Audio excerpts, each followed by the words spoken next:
अस्सलामुअलैकुम। प्रोग्राम जी स्पोर्ट्स के साथ मोहसिन मेहदी आपकी खिदमत में एक बार फिर हाजिर है। साबिक कप्तान सरफराज अहमद ने सेंट्रल कॉन्ट्रैक्ट में तनज़्ज़ुल के मामले पर खामोशी तोड़ दी है। इस साथ साथ जिन खिलाड़ियों को पहली बार सेंट्रल कॉन्ट्रैक्ट का हिस्सा बनाया गया है उनमें खुशी की लहर पाई जाती है। दूसरी जानिब पाकिस्तान क्रिकेट बोर्ड का कहना है कि दौरे इंग्लैंड के लिए अगर कोई खिलाड़ी दौरे पर नहीं जाना चाहता तो वो दस्तबरदार हो सकता है। इसी पर आज के शो में इन्हीं टॉपिक्स पर डिस्कशन करेंगे, लेकिन अभी बढ़ते हैं टॉप स्टोरीज़ की जानिब। टॉप स्टोरीज़ आपने जानी। डिस्कशन का आगाज़ करेंगे आज सरफराज अहमद के मामले पर। जिस तरह उन्होंने खामोशी तोड़ी है, लबकुशाई की है सेंट्रल कॉन्ट्रैक्ट पे तनज़्ज़ुल के मामले पर। उनका ये कहना था कि सेंट्रल कॉन्ट्रैक्ट में आना या सेंट्रल कॉन्ट्रैक्ट का हसूल करना मेरा हदफ नहीं, मेरा हदफ पाकिस्तान क्रिकेट टीम में एक बार फिर जगह बनाना है और उसे बरकरार रखना है। तो इसी से ही टॉपिक का आगाज़ करेंगे। हमारे साथ स्टूडियो में हमें ज्वाइन किया है सीनियर स्पोर्ट्स जर्नलिस्ट हैं जावेद इकबाल। काफ़ी अच्छे तजज़िये करते हैं और काफ़ी तजर्बा स्पोर्ट्स की दुनिया में इनको। तो जावेद इकबाल साहब, आपको वेलकम कहेंगे शो में। जी शुक्रिया। अच्छा, क्या कहेंगे? सरफराज अहमद का आज एक बयान सामने आया कि कौमी टीम में आना जो है मेरा हदफ है और वो मैं उसके लिए कोशिश कर रहा हूँ। तो क्या समझते हैं? सरफराज ने एक मोहतात बयान दिया है और यही वक्त की ज़रूरत है। उनको भी इसी चीज़ की ज़रूरत है कि वो मोहतात होकर रहें, क्योंकि उनका कोई भी बयान अगर थोड़ा सा भी आउट होगा, बुरा लगेगा पीसीबी को, तो उन पर मज़ीद कुछ जो है पाबंदी खुल के सामने आएगी। अभी तो वैसे गैर एलानिया पाबंदी का शिकार हैं, जैसे कि क्योंकि आपको मालूम है कि 2015 जब वर्ल्ड कप हुआ तो यही मिसबाहुल हक जब कप्तान थे और हेड कोच थे वक़ार यूनुस, तो वो तो उस वक्त खिलाना भी नहीं चाहते थे। और वही दोनों अभी यहाँ पे, और ख़ासकर मिसबाहुल हक अब यहाँ पे वन मैन शो बने में, अब उनकी तो इतने मजबूत इस वक्त हैं वो कि कहते हैं ना कि जो जीजा जी बोलेंगे वही होगा। तो उनके वहाँ पे जो वो बोलेंगे इन दोनों क्रिकेट के सिस्टम में वही होगा। तो सेंट्रल कॉन्ट्रैक्ट में भी उन्हीं की वजह से सरफराज को रखा नहीं किया, यानी तनज़्ज़ुल उनकी की गई और बी कैटेगरी में उनको शामिल किया गया ए कैटेगरी से हटाकर। अब मसला है, सरफराज का बयान बिल्कुल ठीक है कि मेन मकसद जो है, उनका हदफ जो है वो सेंट्रल कॉन्ट्रैक्ट नहीं है बल्कि टीम में वापसी है। और यकीनन पूरी कौम जो है जो पाकिस्तान टीम को T20 में या किसी भी फॉर्मेट में ऊपर देखना चाहती है, वो ज़रूर चाहती है कि सरफराज दोबारा वापस आएँ। और देखें, जब उनकी परफॉर्मेंस बेहतर हुई है, उनकी हिकमत अमली की वजह से पाकिस्तान टीम जीतती रही, मुसलसल 27 महीने नंबर 1 रही, और उनके जाने के बाद अब जो है चौथी पोजीशन पर आ गई T20 रैंकिंग में।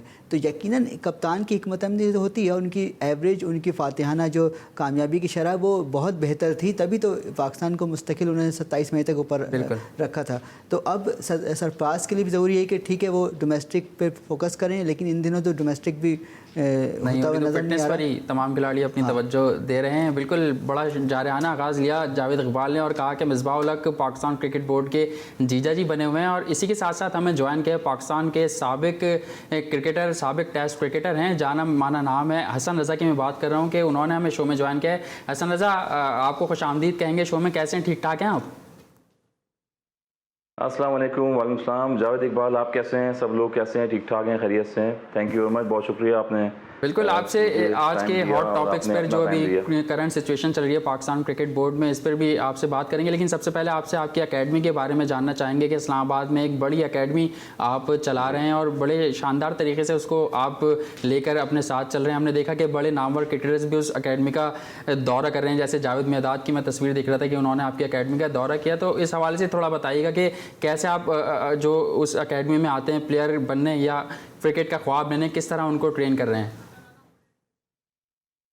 Thank you very much. सबसे पहले तो GTV का और स्पेशली प्रोग्राम में भी मैं आया, और हमारे पाकिस्तान में देखिए मेजॉरिटी ज़्यादातर जो होती है वो यंगस्टर्स की होती है। हम स्ट्रीट क्रिकेट खेलते हैं। हमारे यहाँ पाकिस्तान में कोई रॉडनी मार्च जैसी एकेडमी नहीं होती, कोई MRF जैसी एकेडमी नहीं होती, और वर्ल्ड क्लास ऑस्ट्रेलिया में जो अकेडमीज़ हैं वैसी एकेडमी नहीं होती हैं। और एज यू नो कि मैं खुद 14 साल की उम्र में जब खेलता हुआ आया, 14 साल में वर्ल्ड रिकॉर्ड भी किया मैंने और क्रिकेट खेलता रहा। और उस टेन्योर में आया जिस टाइम पे एक प्लेयर का, बच्चे का, जो यंगस्टर होते हैं स्कूल लेवल पे, कॉलेज लेवल पे, उनका ड्रीम होता है उस टीम में जगह बनाने का, जिसमें सईद अनवर जैसे प्लेयर्स, आमिर सुहेल जैसे प्लेयर्स और लेजेंडरी प्लेयर सारे उसमें खेल रहे थे। तो वहाँ मैं कम बैक करके आता था और वापस टीम में जगह बनाता था। और पाकिस्तान की टीम में 7 दफ़ा कम बैक किया मैंने, और फिर भी डोमेस्टिक में कंसिस्टेंट खेलता रहा और 14 रन मेरे डोमेस्टिक में रहे। तो मैं यंगस्टर्स को यही कहता हूँ कि गिव अप नहीं करना चाहिए। हमारे यहाँ बेसिकली ग्रास रूट लेवल जो है वो ख़त्म होता जा रहा है, जिसकी वजह से जब से PSL आई है ट्रेंड जो है T20 का शुरू हुआ है और प्लेयर जो हैं उनकी मिकदार T20 तक रह गई है, उनकी जो मोटिवेशन है वो T20 तक रह गई है कि किसी तरह से मैं T20 फॉर्मेट खेलूँ और कुछ पैसे कमाऊं या कुछ ड्रीम ऐसा बनाऊं कि शॉर्ट क्रिकेट में, ताकि मैं खेलूं और जितनी जल्दी प्लेयर जल्दी आता है उतनी जल्दी वो वापस चला जाता है। बिल्कुल। तो मेरे ख्याल में मैंने एकेडमी लगाई हुई है, नेवल इंकरेज क्रिकेट एकेडमी है ये। ज़ीशान बुस्तान साहब भी हैं, बड़ा सपोर्ट कर रहे हैं, नेवी के लोग हैं, बहुत सपोर्ट करते हैं और एक्स जो प्लेयर्स हैं फ़खर जमान भी, वो भी नेवी से खेलते रहे पास में काफ़ी अर्से तक। जितने भी यंगस्टर्स हैं वो आते हैं, खेलते हैं और हम प्रमोट भी कर रहे हैं प्लेयर्स को। इनके डोमेस्टिक लेवल पर टूर्नामेंट्स होते हैं और AAA के तवज्जुह से बिल्डर्स एंड कंस्ट्रक्शन की जो टीम है यहाँ पर डेवलपमेंट प्रोग्राम्स उन्होंने T20 का शुरू किया था अंडर 23, उसके तवज्जुह से यहाँ पर जो है पिंडी इस्लामाबाद में जितने भी प्लेयर्स हैं पाकिस्तान के वो आए और उन्होंने पार्टिसिपेट किया और टूर्नामेंट्स खेला। और मैं चाहता यही हूँ कि हमारे वर्ल्ड में देखें, जैसे पाकिस्तान में कितने ऐसे नामवर प्लेयर्स हैं जो 16 साल की उम्रों में आए हैं। मुश्ताक मोहम्मद आप उठा के देख लें, अगर हनीफ मोहम्मद देख लें आप, तो लेजेंड ऐसे प्लेयर्स थे जो 16 साल की उम्र में आए और खेले और पाकिस्तान का नाम रोशन किया। तो मेरी मोटिवेशन यही है कि मैं भी एज ए स्ट्रीट में जब खेलता हुआ आता था, उसके बाद सिलेक्ट हुआ अंडर 15 में, अंडर 19 में, तो शुएब मलिक भी उसमें थे, इकराम अकमल भी थे, यासिर रफ़ा, तौफीक उमर और सारे वो स्लॉट था जो पाकिस्तान टीम को रिप्रेजेंट किया उन लोगों ने 90s के दौर में, 95, 98 के दौर में फिर वो सिलेक्ट होके आज वो कंसिस्टेंट 20-20 साल जो हैं वो क्रिकेट भी खेल रहे हैं। बिकॉज पाकिस्तान में बहुत टैलेंट है हमारे यहाँ और एकेडमी को हम रन तो कर रहे होते हैं, खिलाते रहते हैं प्लेयर्स को, मगर उनको एक राइट गाइडेंस देने वाला कोई नहीं होता है। उनको जो बेस एक 16 साल से लेके 25 साल की जो यंगस्टर होता है उसकी एज होती है, वो बड़ा पीक टाइम होता है, वहाँ पर उसके कैरियर जो है दांव पे लगा होता है और वहाँ से मैं समझता हूँ कि मोटिवेशन मिलती है, जिसकी वजह से मैंने ये एकेडमी रन की है। और मैं मैचेस भी खिलवाता हूँ, वीक में 2-3 मैचेस होते हैं, मैं खुद भी मैचेस खेलता रहता हूँ उनके साथ और उनको मोटिवेशन देता रहता हूँ, क्योंकि प्लेयर्स आजकल बहुत जल्दी गिव अप कर जाते हैं कि हमारा अंडर 19 में नाम नहीं आया, हमारा A टीम में नाम नहीं आया। तो मैं उनको खुद सबूत पेश करता हूँ कि जब मैं 14 साल में खेला हूँ और 7 दफ़ा पाकिस्तान टीम के लिए मैंने कम बैक किया, A टीमों में बेताशा मैंने टूर किए, जिसमें मिसबा उलग, जिसमें हमारे सारे प्लेयर्स जो हैं वो A टीम में भी खेलते थे। यूनिस खान जैसी मिसालें देता हूँ उन लोगों को कि डबल सेंचुरी उन्होंने किए हैं और उन्होंने पाकिस्तान का नाम रोशन किया है। सही। अच्छा हसन, आप इतना बड़ा सिलसिला लेकर चल रहे हैं, तो इस सिलसिले में आपके साथ कोई और साबिक क्रिकेटर या बड़ा नाम पाकिस्तान का जुड़ा है जो आपको सपोर्ट करता है? उन नामों के अलावा बताइएगा कौन कौन सपोर्ट करता है जो नाम आप ले चुके, क्रिकेटर की मैं बात कर रहा हूँ। देखें, क्रिकेटर तो हमारे यहाँ 250 से ऊपर टेस्ट प्लेयर हैं जिन्होंने अपनी अपनी अकेडमी मुख्तलिफ शहरों में लगाई हुई हैं। अगर मैं मिसाल दूँ, राना नवीद की शेखुपुरा में उन्होंने अकेडमी लगाई हुई है, सईद अजमल ने एक अकेडमी लगाई थी फैसलाबाद में, और दीगर प्लेयर्स पुराने जो हैं उन्होंने एक अकेडमी लगाई थी। तो जब प्लेयर खेल के जब वो उसका कैरियर ख़त्म हो जाता है, उसके बाद वो कोशिश यही करता है कि प्लेयर को मोटिवेशन दे, और हर प्लेयर में आप देखें कि उसको एक अपनी शबात नज़र आती है। जब वो कैरियर में अपने खेल रहा होता है तो वो चाहता है कि यही प्लेयर जो है, कोई यंगस्टर अच्छा टैलेंट हो तो वो मेरे जैसे खेले और अंडर 19, अंडर 20 में सिलेक्ट हो। तो मेरे मतलब है कि मोटिवेशन इंसान की खुद की होती है। क्रिकेट एक इंडिविजुअल गेम होता है जिसमें आपको अपने आप को मनवाना पड़ता है। तो मेरे साथ अच्छा, जावेद मियादाद ने भी हमने देखा था कि आपकी अकेडमी का दौरा किया था, तो कैसा रहा वो दौरा और क्या बात अगर उन्होंने कही आपसे, जावेद मियादाद ने, अगर आप हमसे शेयर करना चाहें? जावेद मियादाद साहब तो बड़े माशाल्लाह लेजेंड भी हैं और ख़ुद वो 1945 में जब वो खेले हैं, क्रिकेट भी खेले उस दौर में प्लेयर ही इतने बड़े बड़े होते थे। और 1957 मेरे ख्याल में डेब्यू उन्होंने 16 साल की उम्र में किया अपना न्यूजीलैंड के ख़िलाफ़। और मुझे बड़ी खुशी हुई, एक निजी चैनल पे हम लोग बैठे हुए थे साथ, तो मैंने उनसे खाली डिस्कस की थी कि जावेद भाई मैंने अकेडमी बनाई है, उसको थोड़ा सा आप मोटिवेट करेंगे, देखने के लिए आएंगे। तो इतने बड़े लेजेंड थे, तो मेरे लिए शायद एक बहुत बड़ा ड्रीम था कि वो अकेडमी में आए और बच्चों को इतनी ज़बरदस्त टिप्स दी उन्होंने क्रिकेट के हवाले से, बैटिंग टेक्निक के हवाले से, क्योंकि एक बहुत बड़ी डिक्शनरी है जावेद मियादाद साहब, जिसको कहते हैं क्रिकेट के जो है वो साइकोपीडिया है वो। और जैसा आपने देखा होगा 92 के वर्ल्ड कप में या पास में वो खेलते रहे, तो उन्होंने इतने ज़बरदस्त टिप्स दिए हमारे अकेडमी के लड़कों को, क्योंकि अकेडमी के लड़के जो हैं वो टेनिस बॉल खेलते हैं, यंगस्टर्स हैं, तो उनको बेसिक चीज़ें कोई बताने वाला नहीं होता, मगर उन्होंने वो चीज़ें बेसिक बताई और जिसका मुझे भी फ़ायदा हुआ और जो आगे लड़के हैं सीखने के लिए उनको भी फ़ायदा हुआ। और हमारी जो नेवल इंकरेज क्रिकेट अकेडमी है, वहाँ की जो मैनेजमेंट थी और वो बड़ी सरप्राइजिंग रही कि इतना बड़ा लेजेंड जो है हमारे पास आया और इन बच्चों को मोटिवेशन दी उन्होंने। बिल्कुल। अच्छा हसन, कराची से आपका ताल्लुक़ है, हमने ये देखा है कराची में आपने सारा साल क्रिकेट के लिए बचपन गुजारा है, लेकिन कराची में लोग पूछते हैं कि आप ये सिलसिला कब शुरू करने का इरादा रखते हैं या फिर ये सिलसिला इस्लामाबाद में ही आपका जारी रहेगा? इंशाल्लाह आगे भी फर्दर इसको डेवलप करेंगे आगे, और जैसे जैसे यंगस्टर्स मिलते रहेंगे।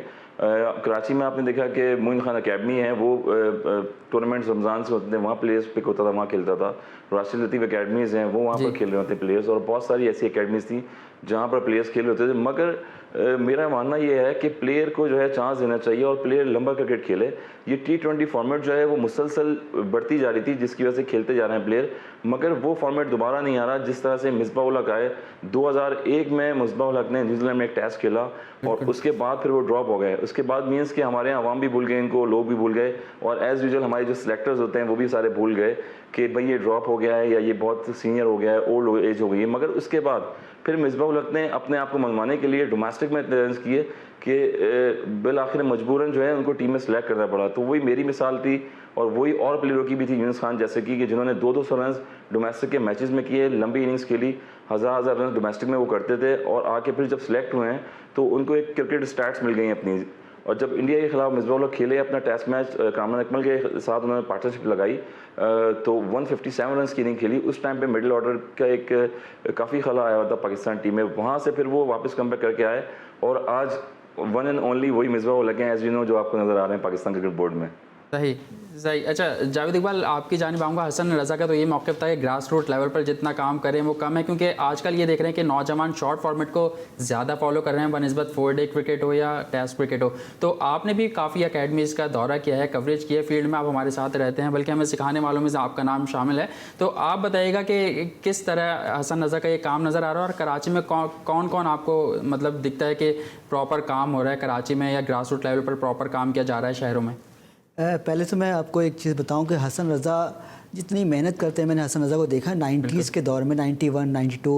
हसन रज़ा को अच्छे से याद होगा जब ये FC रह के टंकी ग्राउंड में रोज़ाना सुबह शाम पुरानी गेंदें खरीद कर उससे प्रैक्टिस करते थे। हसन रज़ा यकीनन तायद करेंगे मेरी बात को, उनको रिफ्रेश होगी उनकी मेमोरी कि वो एक बहुत इनका स्ट्रगलिंग टाइम और था। उनके उस दौर में जावेद इकबाल आप भी ट्रायल पे आए हुए थे, आपने भी काफ़ी ट्रायल दिए हैं ग्राउंडों के, और ग्राउंड में बिल्कुल, लेकिन हम तो आपसे सीखते थे, और एक बार हमने और आपने इकट्ठे ओपनिंग भी की एक मैच में FC रह के ग्राउंड में, और वो एक बहुत मुश्किल टाइम था। मैं हसन ये आपसे भी पूछना चाहूँगा कि वो टाइम आसान था, अब टाइम आसान है कि अब तो बहुत सारे कराची में ग्राउंड जो है जहाँ ग्रासी ग्राउंड है। आपके दौर में जब हम भी उस वक्त थोड़ा बहुत खेलते थे तो वो दौर में तो बहुत सारे ग्राउंड बगैर ग्रास के होते थे, जहाँ घास नहीं होती थी, डाइव लगाने में मुश्किल होती थी, और प्रैक्टिस करना बहुत मुश्किल काम होता था बगैर घास वाले ग्राउंड में। अब तो कराची में बहुत सारे ऐसे ग्राउंड है जहाँ, लेकिन फिर भी वो टैलेंट नहीं आ रहा। हसन, क्या समझते हो कि वो दौर अच्छा था कि टैलेंट उस वक्त आता रहा, या अभी इंफ्रास्ट्रक्चर तो अब ज़्यादा हो गया लेकिन टैलेंट उस तरह नहीं आ रहा? अच्छा जावेद भाई या हसन भाई, आपकी इसी बात से कंटिन्यू करेंगे। वक्त हुआ एक ब्रेक का, ब्रेक के बाद आएंगे तो जावेद इकबाल की सवाल को लेकर कंटिन्यू करेंगे कि वो टैलेंट क्यों नहीं आ पा रहा, जबकि ग्राउंड भी मौजूद हैं, फैसिलिटीज़ भी हैं, लेकिन उस तरीके का टैलेंट जिस तरीके का माजी में हम देखा करते थे। पाकिस्तान में एक बड़े नाम टीम में खेला करते थे जो धूल चटाते थे बाहर भी और पाकिस्तान के अंदर भी, लेकिन वो टैलेंट अब यहाँ सामने क्यों नहीं आ रही है, इसकी क्या वजह है, ये जानेंगे एक ब्रेक के बाद। वक्त हुआ एक ब्रेक का।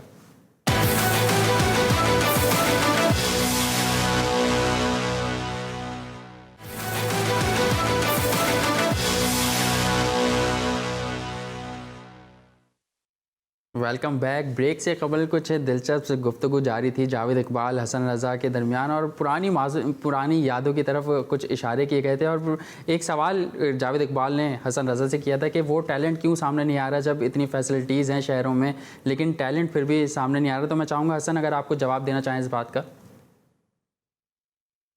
देखिए जावेद इकबाल, सबसे पहले तो हम जिस तरह खेलते रहे 19 अंडर 15 खेलते रहे, उस टाइम पे जोन की क्रिकेट खेलते रहे, और 7 जोन थे।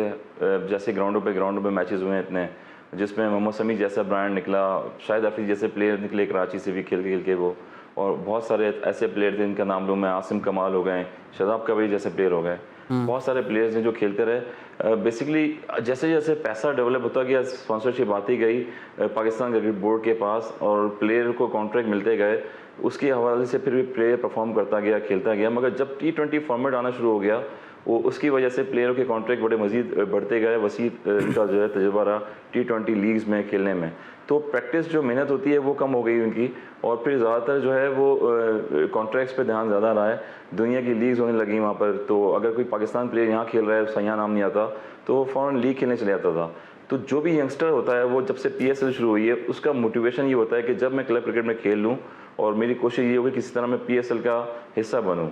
और PSL में ये होता है कि 24 लड़के होते हैं या 22 लड़के होते हैं, वो डगआउट में बैठे हुए होते हैं, वो खेल रहे होते हैं, वो बड़े बड़े लेजेंड्स के साथ खेल रहे होते हैं, उनको मौका भी मिलता है खेलने का, मगर उनकी जो प्रैक्टिस है उस लेवल की नहीं होती जैसे शेन वॉटसन की प्रैक्टिस है, और जैसे और दीगर प्लेयर्स होते हैं वो खेलते हैं, पॉलर्ड हो गए, ये प्लेयर्स उनके साथ खेल रहे होते हैं, उनको वो देखते हैं, देखते हुए खुशी होती है। मगर पैसे के साथ साथ जो है मेहनत भी बहुत ज़रूरी है, जो कि हमारे दौर में उस टाइम पे मेहनत नहीं थी। और जहाँ तक मैंने बात की कि सेंट्रल कॉन्ट्रैक्ट आजकल जो है वो बढ़ रहे हैं और वो प्लेयर्स के होते जा रहे हैं।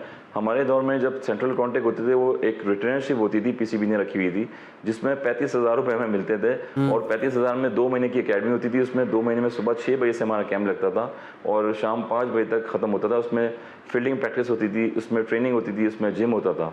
अब ये है कि 1 महीने पहले या 2 हफ्ते पहले कैंप लगते हैं और प्लेयर की कोशिश ये होती है कि किस तरह मैं परफॉर्म करके PSL में जाऊँ और वहाँ की नुमाइंदगी करूँ, उसके बाद फिर कहीं और जाके सिलेक्ट हूँ।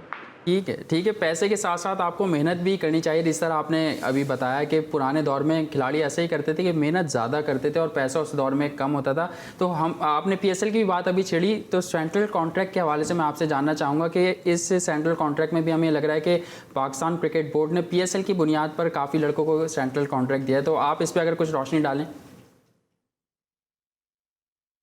ऑब्वियसली बिल्कुल सही कह रहे हैं आप। देखें कि मुझे हैरत होती है कि माशाल्लाह से पाकिस्तान का एक स्टार जिस तरह पाकिस्तान की नुमाइंदगी करता हुआ आ रहा था पिछले 4-5 सालों से, उसने एक जेल किया पूरी टीम को, जिसका नाम है सरफराज, जिसने सरफराज ने थ्रू आउट एक टीम बनाई, कॉम्बिनेशन बनाया टीम का। और ये तो पाकिस्तान के क्रिकेट में हमेशा से रहा है कि जो कैप्टन होता है पाकिस्तान टीम का फिर वो टीम से ड्रॉप भी होता है, और चाहे वो परफॉर्मेंस मिडिल ऑर्डर में हो चाहे दूसरे प्लेयर्स की हो, मगर हमेशा जो है मीटिंग में कैप्टन को बैठना पड़ता है और उसी से सारी जो है ये मुशावरत पूछनी पड़ती हैं और उसी से डिस्कशन होती है कि आप बताएं आपने क्या किया। क्रिकेट गेम जो है इंडिविजुअल का गेम नहीं है, और इंडिविजुअल गेम एक वन मैन शो वो ये एक ही होते हैं, वो भी वंस अ टाइम होते हैं ज़िंदगी में। जैसे शाहिद अफरीदी जैसे प्लेयर हैं जिन्होंने फास्टेस्ट सेंचुरी करी और उसके बाद इतना वसी मकाम उन्होंने हासिल किया। तो पाकिस्तान क्रिकेट बोर्ड को जो है सिक्योरिटी रीज़न में जो है बड़ा इंपॉर्टेंट रोल अदा करना पड़ेगा आने वाली क्रिकेट में भी, कि प्लेयर को ग्रैब करना चाहिए। प्लेयर को कॉन्फिडेंस देंगे तो प्लेयर अपनी कंट्री के लिए भी खेलेगा और अपने डिपार्टमेंट्स के लिए भी खेलेगा, अपने रीजन के लिए भी खेलेगा। प्लेयर को जब ये पता होगा कि यार ये मेरे 6 महीने हैं, इसमें मैं खेल रहा हूँ और उसके बाद कहीं मेरे पे छुरी ना चल जाए, तो वो ऐसे ही होता है कि डर में परफॉर्मेंस भी नहीं होती है आपकी, और आपकी जो कंसंट्रेशन है वो फिर डिवाइड हो जाती है लीग्स की तरफ और डिफरेंट वे की तरफ। बिल्कुल, प्लेयर्स को बैकअप की बहुत ज़रूरत होती है और अगर उसका क्रिकेट बोर्ड ही उसको बैकअप नहीं करेगा, उसको सपोर्ट नहीं करेगा, तो फिर वो और डाउन होता चला जाएगा। जावेद इकबाल साहब, आपको भी इस गुफ्तगू में शामिल करेंगे। मैं आपसे जानना चाहूँगा कि सेंट्रल कॉन्ट्रैक्ट दिए गए पाकिस्तान क्रिकेट बोर्ड की जानिब से, तो किस बुनियाद पर आपको लगता है कि ये सेंट्रल कॉन्ट्रैक्ट खिलाड़ियों को दिए गए हैं? देखिए, सेंट्रल कॉन्ट्रैक्ट दिया गया, जो असल एक कमेटी बनी थी, क्रिकेट कमेटी, इकबाल कासिम की सरबराही में, वसीम अकरम उसका हिस्सा है और उमर गुल हैं, जो पहले तो उस क्रिकेट कमेटी से क्या मशवरा लिया गया, क्या उससे बात हुई, क्या उसकी तजावीज़ी उसकी सिफारिशात शामिल हैं सेंट्रल कॉन्ट्रैक्ट देने में? नहीं। क्रिकेट बोर्ड की मैनेजमेंट ने ये फैसला किया कि सेंट्रल कॉन्ट्रैक्ट किसको दिया जाए, तो ये कोई तरीका नहीं है। फिर क्या फ़ायदा क्रिकेट कमेटी का? मतलब मैनेजमेंट तो होलसेल हम देख रहे हैं कि मिसबाउल्लाह की मैनेजमेंट बने हुए हैं होलसेल, वही सब कुछ हैं, वो भी हेड कोच हैं, चीफ सेलेक्टर हैं, फिर बैटिंग कोच हैं, तो फिर आप उनको चेयरमैन बोर्ड ही बना दें, और वो तो वैसे ही जो बिल्कुल वन मैन शो और बहुत ज़्यादा कनेक्शन कहा जा रहा है कि उनकी हैं, तभी ये इतना बड़ा। और अभी हमने ये भी देखा कि जो इंग्लिश क्रिकेट बोर्ड से पाकिस्तान क्रिकेट बोर्ड के रवाबित चल रहे हैं, तो उसमें भी मिसबाह-उल-हक को शामिल किया जा रहा है, आगे आगे रखा जा रहा है उनको। मशवरा तो यकीन उनके अहम हैं और उनसे लिया जा रहा है, क्योंकि इतना बड़ा उनको ओहदा दिया गया, जिम्मेदारी दी गई है और लामहदूद इख्तियारात हैं और बहुत बड़ी तनख्वाह है। तो क्रिकेट बोर्ड उनकी सुन रहा। 3 बड़े हैं क्रिकेट बोर्ड में, अभी एहसान मानी है, वसीम खान है जो पहले आए थे MD के तौर पे, लेकिन अब वो CEO बन गए। सुभान अहमद को हटाकर, अब सुभान अहमद तो कहीं और जॉब उनकी लग गई है, लेकिन उनके जगह अब ये बाकायदा उन्होंने टेक ओवर कर लिया है। तो पाकिस्तान क्रिकेट बोर्ड में जो है मनमानी चल रही है और मनमानी से काफ़ी नुकसान भी हो रहा है, जिसको ये तस्लीम करने को तैयार नहीं है पाकिस्तान क्रिकेट बोर्ड। जैसे कि आपने देखा है डोमेस्टिक क्रिकेट में डिपार्टमेंट क्रिकेट टीमों का रोल किस तरह ख़त्म किया गया, कितना उससे नुकसान हुआ, कितनी बेरोज़गारी बड़ी इस दौर में। अभी वो कह रहे हैं खिलाड़ियों की सैलरी बढ़ाई जाएंगी, जो डोमेस्टिक क्रिकेट में खिलाड़ी खेलते हैं, तो उससे कुछ नहीं होगा। आपने कहा 600 लड़के खेलते थे। मुझे ये बताएं, मैं बात कर रहा हूँ आपकी कि मैं एक मसला ये है कि डोमेस्टिक क्रिकेट का कितना बड़ा लॉस हुआ है। ये देखें आप कि जहाँ पर एक डिपार्टमेंट सिक्योर करता था प्लेयर को, 1 साल के लिए आप खेलते थे, कॉन्ट्रैक्ट होता था, और आज जो प्लेयर्स जो हैं तकरीबन रीजन जब से 6 रीजन बनी हैं और जो भी प्लेयर्स थे अंडर 19 के वो खेल ही नहीं पा रहे हैं, उनको कहीं मौका नहीं मिल रहा है, क्योंकि पाकिस्तान के जो प्लेयर पाकिस्तान के लिए खेल रहे थे वही रीजन में खेल रहे थे। और पास में मुझे भी इतने अकेडमी से लोगों से बच्चों के फ़ोन आते हैं कि हमारे पास कोई जॉबलेस नहीं है, यानी कि वो परफॉर्म नहीं कर पाते, पेरेंट्स जो है उनको खिला नहीं रहे, वो कहते हैं कि यार फ्यूचर क्या है पाकिस्तान क्रिकेट में। तो प्लेयर को मैंने वही बताया कि सिक्योरिटी रीज़न बड़ा इंपॉर्टेंट है उसके लिए, इसको सिक्योर करना चाहिए। और फिर हम कंपेयर करते हैं इंग्लैंड की क्रिकेट से, हम कंपेयर करते हैं न्यूजीलैंड की क्रिकेट से, वहाँ पर स्ट्रक्चर ऐसा नहीं है। हमारे यहाँ 450-500 लड़का जो है वो डोमेस्टिक में खेलता था, और मैं खुद एक डिपार्टमेंट का हिस्सा रहा हूँ। 18-19 साल मैंने डिपार्टमेंट को रन किया, जिसमें मेरे साथ दीगर प्लेयर्स खेलते थे बड़े बड़े, जिन्होंने ब्रांड बनाया पाकिस्तान का, जिन्होंने नाम बनाया, और वो पाकिस्तान की वजह से फिर टीम में भी आए, पाकिस्तान में खेले, फिर डिपार्टमेंट उनकी वजह से रन करता था, मशहूर भी हुआ दुनिया में हर जगह। तो अब मुझे अफसोस होता है कि जितने भी अंडर 19 के प्लेयर्स हैं बेचारे, कोई जॉब कर रहा है, कोई कहाँ पर है, कोई कहाँ पर है, तो ये एक बड़ा एक लॉस है पाकिस्तान में। डिपार्टमेंट क्रिकेट ने वही बात है, जितना सपोर्ट किया है पाकिस्तान में क्रिकेट को, और छोटे छोटे खिलाड़ियों को जब भी वो जोन से या अपने शहर की टीम से अच्छा खेलने लगा तो वैसे ही उसको पिक किया, और तो खुद ही उनके सिलेक्शन क्राइटेरिया सबसे बेस्ट होता था डिपार्टमेंट क्रिकेट टीम का, कि वो लेते ही उससे थे क्रीम को लेते थे, वो एक आम किसी को सिफारिश पे उमूमन भर्ती नहीं होती थी डिपार्टमेंट में। पहले 900-1000 लड़के डिपार्टमेंट की वजह से एडजस्ट थे, रोज़गार पे थे। अब सिर्फ 150 लड़के नहीं, अगर 6 रीजन है तो 25 लड़के हर टीम में आप देख लें, तो 150 लड़के सिर्फ रोज़गार क्रिकेट बोर्ड उनको देगा। बाकी लोग कहाँ जाएं? बाकी जो अच्छे लड़के हैं, टैलेंटेड हैं, ठीक है, वो फ्रेश होके शॉर्टलिस्ट होके ऊपर आते हैं। पाकिस्तान और 19 रिप्रेजेंट करके आए लड़के, वो डगआउट में बैठे हुए हैं। लास्ट ईयर जब ऐसा हुआ, जब रीजन बनी है, तो डगआउट में वो लड़के बैठे हुए थे जो रिसेंटली पाकिस्तान खेल के आए हुए हैं। इट मीन्स कि अंडर 19 एज में अगर वो डगआउट में बैठना शुरू हो जाएंगे तो 2-3 साल का उनका कैरियर होता है। उसके बाद अगर वो मैचेस नहीं खेलेंगे तो फिर वो कहाँ स्ट्रीट पे आके वापस खेलेंगे, या पेरेंट्स बोलेंगे कि भाई महीने की सैलरी भी नहीं आ रही है और आगे आपका फ्यूचर भी नहीं है, तो आप कुछ पढ़ें या कुछ काम करें, कोई टैक्सी चलाएं, कोई मोटरसाइकिल चलाएं, कुछ और काम करें, क्रिकेट छोड़ दें आप फिर। बिल्कुल। लेकिन हसन भाई, मैं ये भी जानना चाहूँगा कि अब आवाज़ें आ रही हैं, बाज़गश्त हो रही है कि पाकिस्तान क्रिकेट बोर्ड एक बार फिर डिपार्टमेंट क्रिकेट को दोबारा उसी तरह से लेकर आएगा, और ये सिस्टम जो है हारून रशीद साहब ने बनाया था, लेकिन अब उनको बरतरफ कर दिया गया पाकिस्तान क्रिकेट बोर्ड की जानिब से। तो आप समझते हैं कि फिर अगर ये सिस्टम डिपार्टमेंट का वापस लाया जाएगा तो फिर इसको हटाया क्यों था? तो जब वापस लेके आया जाएगा, जो बेचारे 10-10 साल से खेल रहे थे, जो 4-4 साल से खेल रहे थे और ट्रायल्स इन्होंने परफॉर्म किया, अपनी एक रेपुटेशन बनाई डिपार्टमेंट के लिए और डिपार्टमेंट का नाम रोशन किया, उसके बाद वो तो बाहर हो गए। और हमारे यहाँ ऑलरेडी आपको पता है कि 25 साल के बाद तो हम लोग को रिटायर कर दिया जाता है।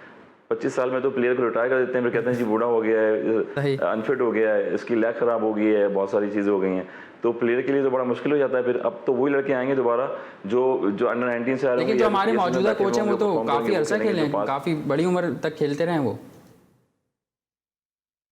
वो तो खेलते रहे हैं, उनकी लक भी साथ ने, अल्लाह मैंने भी साथ दिया उनका, क्योंकि मिडिल ऑर्डर था ही उस टाइम पाकिस्तान क्रिकेट में। 90s में आप देख लें कि अगर मैंने आपको बताया कि 2001 में 2 में जब एक टेस्ट खेले हैं, उसके बाद वो 6 साल टीम से 7 साल ड्रॉप रहे हैं। उसके बाद फिर पाकिस्तान ए टूर जो हमारे साथ किए हैं, उन्होंने बेतहाशा टूर किए, जिसमें यूरो एशिया का अबू धाबी का था, उसके बाद नामीबिया था, जिम्बाब्वे था, हमने श्रीलंका में टूर किए, हमने इतने सारे टूर किए पाकिस्तान ए के, जिसमें हमें $50 डेली अनाउंसेस मिलती थी और 3 डे मैचेस होते थे। तो अब तो टर्नओवर पूरा चेंज हुआ है सिनारियो, तो अब तो क्रिकेट ही डिफरेंट है, तो प्लेयर्स को सिक्योरिटी चाहिए। अच्छा हसन, जैसे जावेद इकबाल ने अभी कहा कि पाकिस्तान क्रिकेट बोर्ड में मनमानियों का मौसम उरूज पर है, तो आप क्या समझते हैं कि आपके तजर्बा क्या कहता है कि इस वक्त पाकिस्तान क्रिकेट बोर्ड में कौन सा ऐसा वाहिद फ़र्द है जिसकी ज़्यादा बातचीत मानी जा रही है, जिसकी ज़्यादा सिक्का चल रहा है? देखें, ज़्यादातर तो अभी तक जो चेयरमैन होता है उसके हाथ में सारी मनमानी भी होती है, सारी चीज़ें उनके शेड्यूल में होती हैं, उनके अंडर में जो काम कर रहे होते हैं पीसीबी में, जैसे चेयरमैन बोलते हैं तो वैसे ही दूसरे वही करते हैं। मगर क्रिकेट की बेहतरी के लिए क्रिकेटिंग लोग आने चाहिए और क्रिकेट को डेवलप करने के लिए क्रिकेट के ही लोग आने चाहिए, ना कि कोई और दूसरा कोई बाहर से आए जिसने क्रिकेट भी नहीं खेली हुई है, जिसको क्रिकेट का स्ट्रक्चर का नहीं पता है, जिसको रीजन्स का नहीं पता है, जिनको डिपार्टमेंट्स के नाम नहीं पता है, जिनको प्लेयरों के नाम नहीं पता है कि ये प्लेयर किस रीजन में खेल रहा है, किसने कहाँ परफॉर्म किया है, किस लेवल पे। तो मेरे ख्याल में जो बोर्ड में लोग होते हैं, मैं आपकी बात काट रहा हूँ इसमें, मैं एक आपकी बात को आगे बढ़ाते हुए कह रहा हूँ कि जैसे आए वसीम ख़ान इंग्लैंड से, अपना इंग्लैंड का तजुर्बा लेकर वो चाह रहे हैं वो सिस्टम यहाँ अडॉप्ट कर दें, वो उसको नाफिज कर दें। लेकिन हमारे और इंग्लैंड के जो मुआशी हालात हैं या हमारे ऑस्ट्रेलिया के मुआशी हालात में बड़ा फ़र्क है, जिसको हमारे वज़ीर-ए-आज़म इमरान खान कहते हैं कि ऑस्ट्रेलिया में फ़लाँ सिस्टम है क्रिकेट का, वैसा यहाँ हम नाफिज करेंगे। उनकी ख्वाहिश है कि डिपार्टमेंट क्रिकेट बंद हो, हालांकि ख़ुद वो PIA से खेलते रहे, वहाँ से सैलरी लेते रहे। और मैं तो कहता हूँ अगर आपको डिपार्टमेंट क्रिकेट टीमें बंद करने का इतना ही शौक़ है तो पहले आप इमरान खान साहब, हमारे वज़ीर-ए-आज़म, जो तनख्वाहें आपने PIA से वसूली अपने क्रिकेट खेलने के दौरान, तो वापस करें, उस इदारे को वापस करें। फिर बताएं कि हाँ डिपार्टमेंट क्रिकेट की तनख्वाह सही नहीं थी, ये इदारे ख़राब थे, क्रिकेट को इन्होंने तबाह कर दिया, सिस्टम हम देंगे रीजन्स का। तो भाई हमारा मुआवजा ऑस्ट्रेलिया से नहीं हो सकता। ऑस्ट्रेलिया की आबादी 3 करोड़ है, लेकिन वहाँ जो हालात हैं रोज़गार के वो हमारे यहाँ नहीं, हमारी आबादी 22 करोड़ है, हमारे मुआशी हालात बिल्कुल अलग हैं। यहाँ रोज़गार की सबको पहले होती है फ़िक्र। अगर खिलाड़ी सिर्फ क्रिकेट खेलता रहेगा, उसको जॉब नहीं मिलेगी तो वो क्या करेगा। यहाँ एक सिस्टम, एक हालात वो नहीं है ऑस्ट्रेलिया वाले। वहाँ एक आम आदमी की सैलरी 2 से $2,500 $3,000 है, हमारे यहाँ $200 सैलरी नहीं है। एवरेज सैलरी कैसी महंगी होती जा रही है। सही। अच्छा, ये देखें कैसी महंगी होती जा रही है, ब्रांडेड बैट्स आ गए हैं। बिल्कुल ठीक है। अच्छा, ये डिबेट चलती रहेगी, लेकिन एक और अभी हमने देखा सेंट्रल कॉन्ट्रैक्ट के मामले पर बाबर आजम को भी जो है वनडे की कप्तानी सौंप दी गई। पहले तो T20 के कप्तान थे, लेकिन अब वनडे की कप्तानी भी सौंप दी गई। तो हसन रज़ा, आप बताइएगा ये फैसला कैसा है पाकिस्तान क्रिकेट बोर्ड का? देखें, पहले तो बाबर आजम एक बड़ा टैलेंटेड प्लेयर है और बड़ा ऑस्ट्रेलिया भी डिपार्टमेंट में वो खेलता रहा है। निजी डिपार्टमेंट से जब वो खेलता हुआ आया उसने परफॉर्म किया, और मेरे ख्याल में जब 1-2 दफ़ा मुलाकात भी हुई हमारी, और बड़ा टैलेंटेड था, उसने परफॉर्म किया। फिर खेलता खेलता आके वो उसने अपने आप को बनवाया, फिर प्रूव किया। आज वो रैंकिंग में, ICC की रैंकिंग में, दुनिया में रैंकिंग में नंबर 1 पे भी आता है, और पाकिस्तान में स्पेशली नंबर 1 पे आता है। हर फॉर्मेट का प्लेयर है वो, टेक्निक बड़ी अच्छी है उसकी। मगर मैंने एज यू नो कहा कि जो पाकिस्तान टीम है जब वो खेल रहा होता है, परफॉर्म करता है, और जब वो एज ए कैप्टन आ जाए तो उसके लिए एक डबल प्रेशर आ जाता है। और हमारे यहाँ ऐसा सिलसिला चलता है कि जब प्लेयर की परफॉर्मेंस ख़राब होती है तो फिर उसको बाहर कर दिया जाता है टीम से। तो मुझे लगता है कि अगर ये सर्वाइव नहीं कर पाएंगे तो इनके लिए भी मुश्किलात आगे ज़्यादा होना शुरू हो जाएंगी। मगर ये कि अपनी क्रिकेट पे कंसंट्रेट करें, और कैप्टनसी एक डिफरेंट पार्ट होता है, इसमें आपको प्रेस कॉन्फ्रेंस करनी होती हैं, आपने टीम में बैठना होता है, उसके बाद फिर प्लेयर्स की परफॉर्मेंस होती है इंडिविजुअली, वो बतानी पड़ती हैं। इंडिविजुअली आपने ख़ुद को परफॉर्म करना पड़ता है। अगर 2 इनिंग आपकी ख़राब हो जाती हैं तो फिर मीडिया बैठा होता है, उसको सवाल जवाब देना पड़ता है, बहुत सारी चीज़ें होती हैं। तो लेकिन हसन, हम देख रहे हैं जो थिंक टैंक है पाकिस्तान क्रिकेट बोर्ड का, जो सर जोड़कर बैठते हैं, मैनेजमेंट है, वो बहुत सपोर्ट कर रही है बाबर आजम को, रिलाय कर रही है। उन्होंने यहाँ तक कह दिया था कि बाबर आजम के अलावा कोई ऐसा प्लेयर अभी टीम में मौजूद नहीं जो कप्तानी कर सके। ऑब्वियसली वो एक सीनियर प्लेयर भी हो गए हैं, मगर मैंने बताया आपको कि जिस तरह से वो खेलते रहेंगे उसमें बैटिंग में उनकी निखार आता रहेगा। मगर कैप्टनसी एक डिफरेंट फील्ड है और इसका बड़ा ज़्यादा प्रेशर होता है। और प्रेशर ये होता है कि जब पाकिस्तान टीम हार गई या कुछ लॉस होता है तो बड़ी प्रॉब्लम्स होती हैं उसमें, फिर अंडर प्रेशर आना पड़ता है। और बाबर आजम की जो कंसंट्रेशन होती है फिर वो डाइवर्ट हो जाती है। अब आप देख लें कि सचिन तेंदुलकर हो गए, यार दुनिया में जितने भी कैप्टन्स थे, या सचिन तेंदुलकर जैसा प्लेयर था उसको विनर नहीं कहा जाता था कभी, कि विनिंग नहीं करते मैच वो, इसलिए क्योंकि वो कैप्टनसी में उनको जो है उनका कॉन्फिडेंस लेवल जो था वो ठीक नहीं था।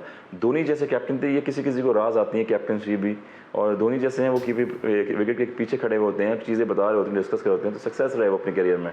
मगर ये कि पाकिस्तान क्रिकेट को जो है एक बंदे पे बर्डन नहीं रहना चाहिए, और ऑप्शन उनके पास अभी यही था, जिसकी वजह से अजहर अली भी थे, वो भी सीनियर हैं। बाकी प्लेयर्स एक साल जैसे खेलते रहेंगे, अपने आप को मनवाते रहें, और जैसे सीनियर होते रहेंगे तो पाकिस्तान को कैप्टनसी में भी और सीनियरिटी में भी आगे प्लेयर्स मिलते रहेंगे। बिल्कुल, बाबर आजम को अपनी बैटिंग को भी देखना चाहिए। अगर वो सर्वाइव नहीं कर पाए कप्तानी और अपनी परफॉर्मेंस को, तो उनके लिए आगे मुश्किलात का सामना करना पड़ेगा। जावेद इकबाल, आपको इस डिस्कशन में शामिल करूंगा और आपसे पूछना चाहूँगा कि आप क्या समझते हैं पाकिस्तान क्रिकेट बोर्ड के इस फैसले को कि पहले T20 की कप्तानी और फिर साथ साथ वनडे की कप्तानी भी सौंप दी गई बाबर आजम को?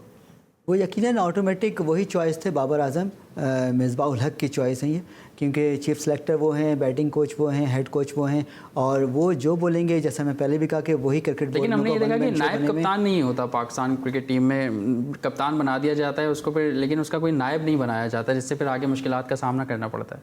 एक नायब कप्तान बना के रखना चाहिए, जैसे वो ही ऑल्टरनेट और वो एक एक्टिंग कैप्टन होता है, कायम मुकाम कैप्टन जो नायब होता है कि अगर खुदा न खास्ता कप्तान इंजर्ड हो गया, कोई मसला हो गया उसके साथ, तो वो जो नायब कप्तान है ऑटोमेटिक कप्तान बन जाता है। जैसे तवील अरसा ऐसा सिस्टम इमरान खान और मियाँदाद के दरमियान चलता रहा कि वो कप्तान थे, मियाँदाद उनके नायब होते रहे और काफ़ी एक अच्छा एक कम्बिनेशन था दोनों के दरमियान। तो क्रिकेट बोर्ड ने इस कुछ सालों में पिछले इस चीज़ से इज्तनाब किया है कि नायब नहीं बनाना है, बस सिर्फ कप्तान रखना है। नायब हालांकि अभी इन्होंने टेस्ट में अब वैसे रखा है नायब, बाबर आजम को अजहर अली का नायब बना के रखा है। तो वैसे और बाबर आजम को जो बनाया गया यकीनन क्योंकि सरफराज को उन्होंने अब किसी भी फॉर्मेट में रखना नहीं था, तो यकीनन कप्तानी उनकी हवाले करनी थी और अजहर को पहले हटाया था उन्होंने बुरी तरह से कप्तानी से वनडे की, तो इसलिए दोबारा शायद अजहर ने मुनासिब नहीं समझा कि वो दोबारा कप्तान बने। ठीक है, बिल्कुल पाकिस्तान क्रिकेट बोर्ड के फैसले हैं। और पहले हमने देखा था कि कुछ सालों कबल नायब कप्तान का भी एक रिवाज कायम था कौमी क्रिकेट टीम में, लेकिन कुछ साल के बाद से ये सिलसिला चला नहीं आ रहा। अभी जैसे कि वनडे में बाबर आजम को कप्तानी दी गई, लेकिन नायब कप्तान का रिवाज ख़त्म होता जा रहा है पाकिस्तान क्रिकेट बोर्ड में, पाकिस्तान क्रिकेट टीम में। यहाँ वक्त हुआ है कि शॉर्ट ब्रेक का, ब्रेक के बाद आएंगे तो थोड़ी सी बात करेंगे उमर अकमल के हवाले से कि उन्होंने जो अपनी अपील की है सज़ा के खिलाफ, तो उस हवाले से बातचीत करेंगे। यहाँ वक्त हुआ है शॉर्ट ब्रेक का।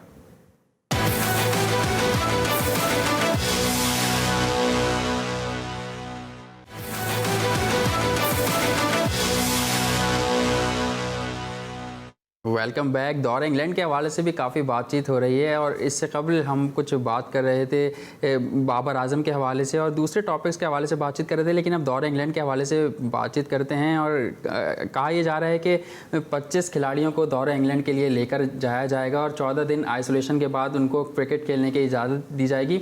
आज एक बयान आया वसीम खान का जिसमें उन्होंने कहा कि अगर कोई क्रिकेटर इस दौरे पर नहीं जाना चाहता तो वो नहीं भी जा सकेगा। तो इस हवाले से Javed Iqbal senior sports journalist हमारे साथ मौजूद हैं, इनसे जानना चाहूँगा। जावेद इकबाल, क्या समझते हैं कि आप वाकई समझते हैं अगर कोई खिलाड़ी मना करेगा दौरे पर जाने से तो पाकिस्तान क्रिकेट बोर्ड नहीं जाने देगा? देखें, पहली बात तो ये कि दौरा हो क्यों रहा है इस वक्त में जब दुनिया भर में खुद ही कहा जा रहा है कि मुल्क में आपकी क्रिकेट नहीं हो रही, ग्राउंड सारे पाकिस्तान में। फेडरल गवर्नमेंट ने अभी तक मैदान खोलने का ऐलान नहीं किया, पार्क्स बंद किए हुए, सिनेमा बंद किए हुए, शादी हॉल बंद किए हुए। बातचीत तमाम कह रहे हैं कि हुकूमत को एतमाद में लेंगे पहले, उसके बाद। हुकूमत ने तो आपको एतमाद में लिया नहीं कोई चीज़ खोलने के लिए, वो तो आपकी तरफ देखनी थी, आपसे पूछ रही है। लेकिन आपको दौरा करने की ज़रूरत इसलिए पड़ रही क्योंकि 1 साल बाद या कुछ महीने बाद आपके पास पैसे हो जाएंगे ख़त्म, क्योंकि आपने खुद कहा है कि अगर हमारी 2-3 सीरीज़ नहीं हो पाई तो अगले साल जो माली साल वो बड़ा मुश्किल से गुजरेगा। और क्योंकि आपकी तनख्वाहें, यानी वसीम खान की तनख्वाह 22 लाख, मिसबाउल हक की तनख्वाह 32 लाख, मीडिया मैनेजर हैं समी भाई उनकी तनख्वाह 11 लाख, और हमारे चेयरमैन एहसान मानी उन्होंने सिर्फ 1 साल में अपने हाउस रेंट की मद में यानी 26 लाख रुपए क्रिकेट बोर्ड के ख़जाने से पिछले माली साल में अदा किए, हासिल किए। तो ये सब जो माली मराहत हैं, ये जो मज़े हैं वो ख़त्म हो जाएंगे ना। इस दौरे का मकसद है कि खिलाड़ियों को बलि चढ़ाना, यानी उनको मुश्किल में डालना। वो खेलेंगे, कमाएंगे तो ला के देंगे तो क्रिकेट बोर्ड का ख़जाना भरेगा तो ये उससे मज़े करेंगे। लेकिन हम ये देख रहे हैं कि कटौती नहीं हो रही, तनख्वाहें वैसी की वैसी हैं। दीगर बोर्ड्स की अगर बातचीत करें तो दीगर बोर्ड अपनी तनख्वाहें भी कट कर रहा है, प्लेयर्स को भी सपोर्ट कर रहा है, लोकल क्रिकेट को भी सपोर्ट कर रहा है, लेकिन पाकिस्तान क्रिकेट बोर्ड में या पाकिस्तान में ऐसा होता हम नहीं देख रहे। तो वो अपनी तनख्वाहें कट करें, उनको कौन रोक रहा है? इतनी बड़ी बड़ी तनख्वाहें हैं, कट कर दें, ख़त्म करें, कुछ फ़ीसद कम करें, उनको तो किसी ने मना नहीं किया, करें कम। लेकिन क्यों करेंगे अपनी सैलरी कम? जी, किसी की तनख्वाह अगर 22 लाख है, किसी की 32 लाख है, किसी की 11 लाख है। और मैं आपको बता रहा हूँ पाकिस्तान क्रिकेट बोर्ड के चेयरमैन कहा तो ये जाता है एजाज़ी तौर पर काम करते हैं, कोई तनख्वाह नहीं होती, लेकिन जब पाकिस्तान से बाहर ये दौरा करते हैं पर डे यानी एक दिन का सिर्फ इनका डेली अलाउंस $500 होता है, जो हमारे तकरीबन 75,000 से ज़्यादा बनते हैं। तनख्वाह नहीं लेते ये सही, लेकिन बाकी सारे काम करते हैं। यही वो पिछले चेयरमैन भी करते रहे, तनख्वाह नहीं लेंगे हम, बड़ा एहसान करते हैं, हातिम ताई के कबर पर लात मारते हैं। लेकिन ऐसा एहसान है कि वो आपका तनख्वाह ना लेना, अगर इन्होंने 10 दिन बाहर गुजार दिए तो आपके $5,000 तो यही ले गए, तो अच्छे 7.5 लाख तो ले गए। और क्रिकेट ये सफ़र करते हैं बिज़नेस क्लास में, और बाकी मराहत इनकी चीज़ें अलग हैं। सही। अच्छा, जावेद इकबाल का मौक़िफ़ ये है, पॉइंट ये है, दौरा ज़रूर होगा, मैं आपको बताऊं, दौरा होगा, लेकिन खिलाड़ियों को जो है भीड़ चढ़ाया जाएगा, ये जावेद इकबाल का ये कहना है। दौरा ज़रूर करेगा पाकिस्तानी टीम। आपको बताऊं, मुश्किल वक्त में हमारे यहाँ अफगानिस्तान खेलने नहीं आई, बांग्लादेश की टीम खेलने नहीं आई, हालांकि पैसों की जरूरत तो उनको भी होती थी हमेशा, लेकिन लेकिन कहा जा रहा है कि एफटीपी में जो शामिल है प्रोग्राम में साउथ अफ्रीका, ऑस्ट्रेलिया और इंग्लैंड को पाकिस्तान का दौरा करना, जब भी पाकिस्तान क्रिकेट बोर्ड भी ये चाह रहा है कि हम इस दौरे में इंग्लिश क्रिकेट बोर्ड की मदद करेंगे, क्योंकि अगर ये दौरा पाकिस्तान क्रिकेट बोर्ड नहीं करता तो इंग्लिश क्रिकेट बोर्ड को भी $300 मिलियन का जो है नुकसान होगा। तो इसी वजह से वो उनके हमने तो साथ खड़ा सबकी है। मदद का हमने ठेका ले लिया है, क्योंकि हमें उनकी मदद से हमारी ज़ाती मदद होगी, हमारा सिस्टम चलेगा, ख़जाना आएगा, पैसा तो सिस्टम चलेगा, वरना ख़जाना खाली रहेगा तो लोग सबसे पहले इस जो सीईओ हैं उन्हीं को बोलेंगे यार आप ख़जाना खाली तो आप इतनी भारी तनख्वाह पे क्या कर रहे हैं। ठीक है। इसके अलावा एक टॉपिक है स्पॉट फिक्सिंग के हवाले से। उमर अकमल पे जो सज़ा आयद की गई 3 साल, उस पर उन्होंने हाई प्रोफाइल शख्सियत यानी बाबर अवान को हायर किया और अब वो अपना केस लड़ेंगे पाकिस्तान क्रिकेट बोर्ड के खिलाफ। तो हसन रज़ा, आपकी जानिब बढ़ूंगा। हमने देखा अभी कुछ दिनों पहले पाकिस्तान क्रिकेट बोर्ड में माजी के स्कैंडल्स को उछाला जा रहा था और इल्ज़ामात का मौसम काफ़ी गर्म था। तो आप क्या समझते हैं कि इन स्कैंडल्स के बारे में और उमर अकमल के स्कैंडल के बारे में? देखें, मौसम तो वैसे ही लास्ट 3 महीने से काफ़ी गर्म है पूरी दुनिया का, और कोविड-19 जब से आया हुआ वायरस पूरी दुनिया में हर बंदा जो है वो, लेकिन यहाँ वायरस से अलावा जो है बहुत कुछ हो रहा था। वायरस के अलावा यहाँ फिक्सिंग की बातें हो रही थी, जहाँ हमने देखा पूरी दुनिया में वायरस की या लॉकडाउन की बातें चल रही थी। पाकिस्तान में उस वक्त जो है फिक्सिंग की बातें चल रही थी। एग्जैक्टली पूरी दुनिया में चल रही हैं, मगर पाकिस्तान में भी चल रही हैं, काफ़ी ये बातें चल रही हैं। मगर पाकिस्तान के लिए खेले हैं इतना अरसा और पाकिस्तान का इनाम रोशन किया है। मुझे ये समझ नहीं आती है कि 30-30 साल बाद, 25 साल बाद, 20 साल बाद अपनी ज़िंदगियाँ गुजारी हुई हैं और इतना पाकिस्तान का नाम फ़ख्र से बुलंद किया है पूरी दुनिया में। हमारी रेपुटेशन ही पाकिस्तान की वजह से रही है।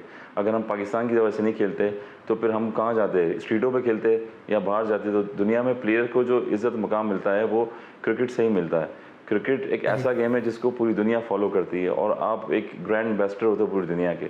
तो मेरे ख्याल में पाकिस्तान क्रिकेट बोर्ड को ये चीज़ें वो ध्यान में रखना चाहिए कि प्लेयर की सिक्योरिटी भी होनी चाहिए और जो फैसले करते हैं वो मुशावरत से की जाएं, जो चेयरमैन होते हैं, जो लोग होते हैं, उनसे डिस्कस करके। अच्छा हसन, कुछ क्रिकेटर्स जो साबिक क्रिकेटर्स हैं वो या मौजूदा क्रिकेटर ये समझ रहे हैं कि उमर अकमल को जो 3 साल की सज़ा दी गई है वो ज़्यादा है। आपके ख्याल में आप क्या समझते हैं?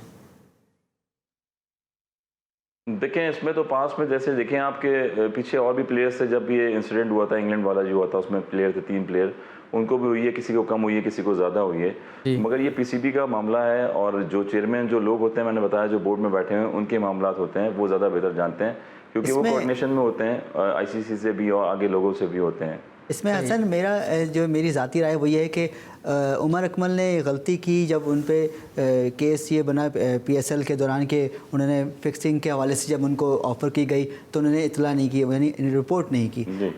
उन्होंने अक्लमंदी दूसरा काम ये किया उमर अकमल ने कि जब केस लड़ने गए तो वकील नहीं किया। अब वो दोबारा गलती करने जा रहे हैं कि बाबर अवान को वकील करने जा रहे हैं, केस में पैसा खर्च करेंगे और केस में होना कुछ नहीं है, फैसला बरकरार रहेगा और उनका के पैसे भी ज़ाया होंगे। अब यही गलती दानिश कनेरिया ने की और क्रिकेट बोर्ड या क्रिकेट के मामलात में जब आप गलती पे गलती करते हैं तो सिर्फ अपना नुकसान करते हैं। आप जो गलती कर चुके हैं आप इंतज़ार करें। मुझे नहीं लगता कि सज़ा रिवाइज होगी या सज़ा कलअदम हो जाएगी, सज़ा पे अपील पे आपको फ़ायदा होगा, बस वकील को सिर्फ फ़ायदा होगा। जैसे शोएब अख्तर ने बताया था कि वकील बड़ा फ़ायदा हासिल करते हैं इन सब बिल्कुल, मैं भी ये समझता हूँ कि वकील को ही फ़ायदा होगा। और आपने देखा कि उमर अकमल ने जब अपना केस लड़ने गए थे क्रिकेट बोर्ड में तो वकील नहीं किया था उन्होंने, वो उनके 20-25 लाख बच गए। सही, लेकिन अब आप समझते हैं कि वो पैसे उस मद में ज़ाया होंगे और मैं भी यही समझता हूँ कि आप सिस्टम से नहीं लड़ सकते। आपने दानिश कनेरिया की बात की, शो का आगाज़ हुआ तो हसन रज़ा ने शाहिद आफरीदी की बात की थी। हमने देखा कि फिक्सिंग के इल्ज़ामात तो लगाए जा रहे हैं लेकिन इसके अलावा भी कुछ इल्ज़ामात की बारिश जारी है। अभी कुछ दिनों कबल दानिश कनेरिया ने एक भारतीय एंकर को कहा कि उनका करियर ख़त्म करने में शाहिद आफरीदी का बहुत बड़ा हाथ था। तो मैं हसन रज़ा आपकी जानिब आऊँगा क्योंकि आप शाहिद आफरीदी और दानिश कनेरिया काफ़ी क्लोज़ रहे हैं और एक ही डिपार्टमेंट से मेरा ख्याल है आप लोग खेलते रहे। तो आप बताइएगा कि HBL से आप लोग खेलते रहे, तो आप बताइएगा ये इस बात में कितनी सदाकत है? सदाकत ये आपके जर्नलिस्ट बैठे हुए हैं आपके सामने, ये बड़ा ज़्यादा बेहतर जानते होंगे क्योंकि ये as a journalist, as a sportsman सारे प्लेयरों को भी मेरे से ज़्यादा बेहतर जानते हैं। और क्रिकेट के बारे में जहाँ तक बात है कि मेरे साथ तो सारे प्लेयर खेले हैं। हबीब बैंक में अगर मैं खेलता रहा हूँ तो जब आपने बात छड़ी है तो उसमें सारे प्लेयर, शाहिद नज़ीर, सलीम लाई, अब्दुल रहमान, तौफीक उमर, इतनी बड़ी टीम थी, शान मसूद, सारे उसमें प्लेयर्स खेले हैं। मगर उनकी जो प्रोफेशनल लाइफ है, प्रोफेशनल फील्ड है, जो उन्होंने किए हैं, चीज़ें करी हैं, तो वो उनको बोर्ड से कंसर्न है, उस चीज़ों से है। बाकी हर अपने प्लेयर का अपना व्यू होता है। वो किस तरह से चीज़ें देखता है ये ज़हन। लेकिन ये जो दानिश कनेरिया ने कहा है कि उनका करियर में जो है ख़त्म करने में शाहिद आफरीदी का हाथ था, आप समझते हैं कि ऐसा कुछ था?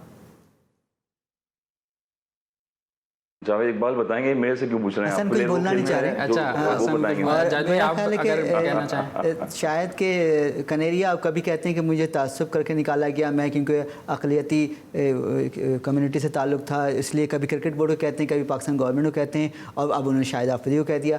तो कनेरिया को हम बहुत सपोर्ट करते रहे, लेकिन ऐसी बातों में कनेरिया को सपोर्ट नहीं कर सकते कि कनेरिया ने जो किया उन्होंने अपनी ठीक है। जावेद इकबाल साहब बहुत बहुत शुक्रिया, आपने हमें स्टूडियो में ज्वाइन किया। हसन रज़ा का बहुत बहुत शुक्रिया अदा करते हैं कि अपना कीमती वक्त उन्होंने जी स्पोर्ट्स में हमें दिया, और उनकी एकेडमी के लिए एक बेस्ट विशेस करना चाहूँगा। और आज का प्रोग्राम आपने देखा, काफ़ी दिलचस्प गुफ्तगू रही जावेद इकबाल के साथ, हसन रज़ा के साथ, और कुछ माजी के किस्से भी छुड़े जिस पर जावेद इकबाल ने भी रोशनी डाली। तो आपसे एक बार फिर कल मुलाकात होगी नए गेस्ट नए टॉपिक के साथ। तो अपना ख्याल रखिएगा। अल्लाह हाफ़िज़।